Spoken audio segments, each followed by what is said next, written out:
আসসালামু আলাইকুম ওয়া রাহমাতুল্লাহি ওয়া বারাকাতুহু। বিসমিল্লাহির রাহমানির রাহিম। আজ আমি আপনাদের সাথে অত্যন্ত সহজ একটি বিষয় শেয়ার করে নিচ্ছি। আর সেটা হচ্ছে ওড়নার মাথার যে সাইডগুলো আছে সেগুলো সেলাই করা। ওড়নার যে মাথা, সে মাথার সাইডগুলো কিন্তু এরকম এবড়ো-তেবড়ো হয়ে থাকে, সুতা উঠে থাকে। আর পর্যায়ক্রমে মানে ডে বাই ডে এগুলো কিন্তু আরও বেশি এবড়ো-তেবড়ো হয়ে যায়। সেজন্য এভাবে করে ভাঁজ দিয়ে সেলাই করে নিলে কিন্তু দেখতেও ভালো লাগে এবং ব্যবহার করতেও আরামদায়ক হয়। আর সেজন্য আমি এটা আপনাদের সাথে শেয়ার করে নিচ্ছি। অনেকেই কিন্তু সময়ের অভাবে, ব্যস্ততার কারণে এটা সেলাই করেন না, যারা সেলাই কাজ জানেন। আর যারা সেলাই কাজ জানেন না, অন্যদেরকে দিয়ে সেলাই করিয়ে নেন দোকান থেকে বা টেলার্স থেকে, তারা কিন্তু অনেক সময় ওড়নাটা সেলাই করেন না বা দেন না, যে এটা সেলাই করার প্রয়োজন নেই। এরকম হয় আমাদের বিভিন্ন জায়গায়, আমি দেখি যে ওড়নাটা রেখে তারপর থ্রি পিসটা সেলাই করার জন্য দেয়। আর অনেকে কিন্তু ইচ্ছাকৃতভাবেই ওড়নাটা সেলাই করেন না। তো এই ওড়নাটা সেলাই না করার কারণে কিন্তু অনেক সময় অনেক ঝামেলার সম্মুখীন হতে হয়। যেমন এদিকে সেদিকে সুতা বের হয়ে থাকার কারণে এখানে সেখানে আটকে যায় ওড়নাটা, অনেক সময়ই কিন্তু এরকম হয়।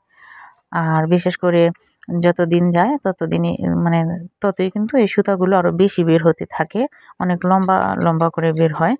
তো যাই হোক, এই জন্যেই কিন্তু এটা দেখতেও ভালো লাগে না। এই যে দেখুন, সেলাইয়ের পর কিন্তু দেখতে অনেকটাই ভালো লাগছে এবং সুন্দর লাগছে আর কি।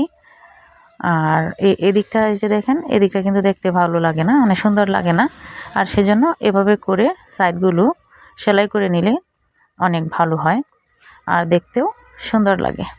আর সেজন্য এটা আপনাদের সাথে আমি শেয়ার করে নিচ্ছি। এটা কিন্তু আমি শেয়ার না করলেও পারতাম, তারপরও অনেক সময় কিন্তু ব্যস্ততার জন্যই হোক বা অনেক সময় খেয়াল থাকে না যে এটা সেলাই করতে হবে, সেজন্য এটা আমি আপনাদের সাথে শেয়ার করে নিচ্ছি। আর একান্তই আপনারা যেহেতু আমার পরিবার স্বরূপ, সেজন্য কিন্তু আপনাদের সাথে শেয়ার করে নিচ্ছি এটা।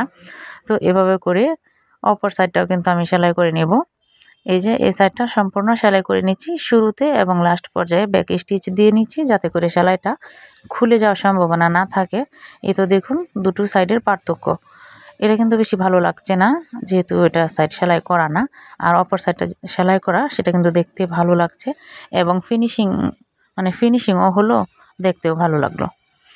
আর এখন যেহেতু এই ওড়নাটা নতুন, সেজন্য কিন্তু সুতা খুব একটা বেশি এবড়ো-তেবড়ো হয় নাই। আর এরকম এবড়ো-তেবড়ো যদি থাকে তাহলে কাটিং করে তারপর সমান করে এভাবে ভাঁজ দিয়ে সেলাই করে নেবেন। তো যেহেতু এটা নতুন, সেজন্য এখানে খুব একটা সুতা উঠে নাই, কিন্তু পরবর্তীতে দেখা যাবে যে ব্যবহারের সাথে সাথে কিন্তু এই সুতাগুলো আরও বেশি উঠতে থাকবে। সেজন্য এগুলো সেলাই করে নিলেই ভালো হয়। আর এভাবে করে শুরুতে ব্যাক স্টিচ এবং লাস্ট পর্যায়ে ব্যাক স্টিচ দিয়ে নিতে হবে যাতে করে সেলাইটা খুলে না যায়। এই পর্যায়ে আপনাদের নিকট আমার রিকোয়েস্ট, আমার চ্যানেলটিতে এখনও যারা নতুন অথবা আমার চ্যানেলটি এখনও সাবস্ক্রাইব করেননি, তারা আমার চ্যানেলটিকে সাবস্ক্রাইব করে নেবেন এবং বেল বাটনটি ক্লিক করে নেবেন। এতে করে আমি যখন নতুন ভিডিও আপলোড দিব, সবার আগে দেখার জন্য কিন্তু এর নোটিফিকেশান আপনাদের কাছে পৌঁছে যাবে। চাইলে সময় করে দেখে নিতে পারবেন। তো এই তো আমি কিন্তু একই প্রসেসে দুটো ওড়নার সাইড মাথাটাই কিন্তু সেলাই করে নিলাম। তো যদিও এটা আসলে এত ইম্পর্ট্যান্ট কোনো বিষয় হয়তো বা অনেকের কাছে নাও মনে হতে পারে, আমার কাছে মনে হলো যেটা শেয়ার করলে আপনাদের সাথে ভালো হবে, সেজন্য শেয়ার করে নিলাম। এই তো এখন কিন্তু দেখতে ভীষণ ভালো লাগছে। তো যাই হোক, আজ এ পর্যন্তই। আসসালামু আলাইকুম ওয়া রাহমাতুল্লাহি ওয়া বারাকাতুহু।